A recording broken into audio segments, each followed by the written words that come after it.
John Higgins, Mortgage One. Happy Monday. So we're going to start out 2026 in pretty good shape. We know that rates peaked near 8% in 2023, and we're starting out the year on the precipice of breaking through 6%. So a much better start to this year. Hopefully the trend will continue as far as rates go. You know, what is driving interest rates? Really, it's all about the news. It's really been just a fire hose of information coming out. Recently, we've had an announcement by President Trump that the government is going to buy mortgage-backed securities. More demand for our mortgage-backed securities with a limited supply means price goes up and rates go down. So that was good news. We do have information that the government is going to try to shut out corporate buyers of single-family residential homes for rentals. So that would add more supply. That's good news. We do have some negative news in that the Department of Justice is trying to indict Chairman Powell. The market does not like when the Federal Reserve may lose control of their independence. So that's been a negative for rates. And then the government is trying to promote builders or prod builders to build, and get some more inventory to the market. So that's good news. As you can see, it's kind of a cross current of all kinds of news items. And it seems like every week something pops up out of nowhere that moves interest rates and moves the stock market one way or another. As we look forward, really it's nothing but good news.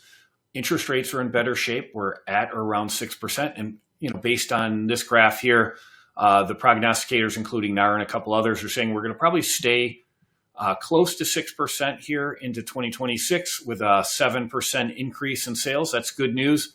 Followed by in 2027, another 7% increase in sales, but interest rates still remaining tethered to that 6% number.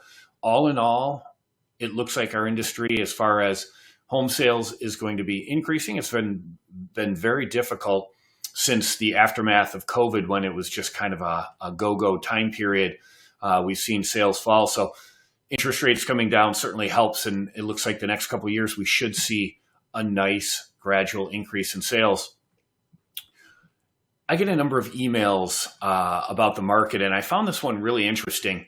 We know that people look at real estate as an investment, and there's a graph that was put out that kind of charted where real estate ranks with regard to the stock market. And this graph shows that the real estate industry, real estate prices really appreciated over the last 10 years, just 69%, while the average by Morningstar as far as the stock market went up nearly 300%. And if you were fully aggressive and picked up the U.S. technology sector, including NVIDIA and Tesla and all those, nearly just over a 700% increase. I find that this is a little disingenuous and doesn't really tell the real tale about real estate. And I say that because if you're going to buy a stock, you're going to put 100% of your money to work. If you buy a home, most buyers, 70% of the buyers, are leveraging that investment. So I gave a quick example here on a $500,000 home, putting 20% down.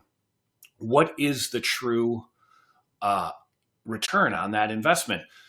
I took what the average down payment was based on different buyer types and kind of pegged 20%, take out the mortgage insurance issue.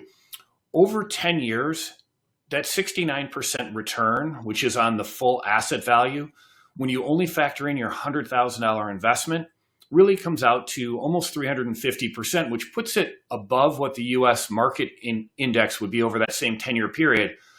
We know that buyers in real estate really use leverage to their advantage. They're able to borrow money fairly cheaply.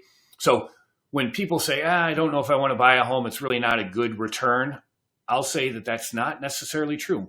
We do have a lot of cash buyers, and their investment is going to return something closer to 70% in this example over 10 years. But the bulk of our buyers are leveraging that investment.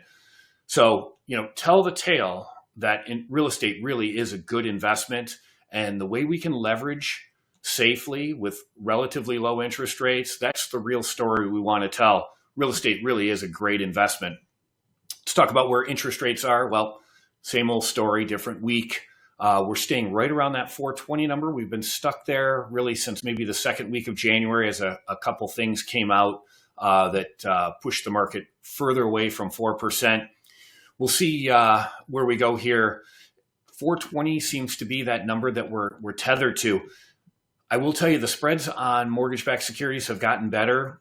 That means that even though the 10-year Treasury is closer to 420 than 4%, our interest rates are closer to 6% than they are maybe 6.5%. And that's because the market, at least for mortgage interest rates, has improved. There's more demand for mortgage-backed securities, and this spread between the 10-year Treasury and mortgage-backed securities has softened or closed up a little bit, and that's helped our interest rates. We're at 6.09 coming out of last week. That's really a pretty attractive rate for home buyers. I keep coming back to my marketing studio. Everything is done for you. I really want to help you start 2026 out with a great push. We do all of this marketing for you. It is free. I'd love to turbocharge your marketing, help you win more listings, prospect for buyers. Give me a call, and I'd love to discuss this program. Of course, we do have a demo. You can follow this link here. Chat with my AI assistant, Jenny. This program is built on AI. Jenny is my AI assistant, can answer all your calls. Would love to make 2026 your best year yet. We'll talk to you next week.